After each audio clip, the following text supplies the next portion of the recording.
ئەنێ قەڵاتوانی لە ئاکات باتەوە چوارەم سەرکەوتنی لە خوڵنیاوی باسکەی کوردستان نووسێ و هەنگاو بۆ پلەی دووەم دەرێت لە یارەکانی هەفتەیە شەشەم و تیپی باسکەیانی قەڵا ڕوبەڕۆیەکات یاوشاری بووە یارەکە لە نێوهۆڵ یانەیەکات لە شاری هەولێر ئەنجامدا یانێ قەڵاتوانی بە جیاوازی 20 خاڵ و بەنجامی 60 خاڵ بەرامبەر بە 40 خاڵ براوە بێت قەڵا لە کۆی پێنج جاری چوار یاری سەرکەوتنی تۆمار کردو خاوەنی 9 خاڵە و لە خانی دووەمە هەفتەی داهاتوو ڕوبەڕووی سۆلافی نوێ دەبێتەوە بۆ دەزێنانی پلەی دووەم یاری دەکات ئەکادیش یارەکانی کۆتایەت و لە کۆی 6 یاری تەنها لە یەک یاریدا سەرکەوتنی تۆمار کردووە. سپاس بۆ خاوەڕتەمەم بردنەوەکی باش بەدەستبینە سنادی ئەکات بە جیاوازی 20 خاڵ تاڕادێکە بردنەوە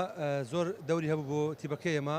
بە زۆرێکە لە یاری کۆتایی خولەکە کە لەگەڵ یاری سۆلاڤی نوێی کەرکووکە ئەگە بردنەوە بەدەست بێنین نتوانین پلەی دووەم سۆگەرکەین ئینشاڵڵا لە دوو هەفتەی داهاتوو خۆمان باش ئامادەکەین بۆ یاریە و بتوانین پلەی دووەم سۆگەر بکەین. خولەکە بە شێوەیەکی گشتی ئەلحەمدولیلا زۆر باش بوو سەبارەت بە تووشی ئەو شکەستە لەوانەیە ئەوڕۆ سەرکەوتو نەبووین بەڵام دەستخۆشی لە هەموو یاریزانەکان دەکەین کەەوە ئەوەی پێیان کرا دەکردن ئەویت کەش عایدی هەمە نەبوو دۆڕین.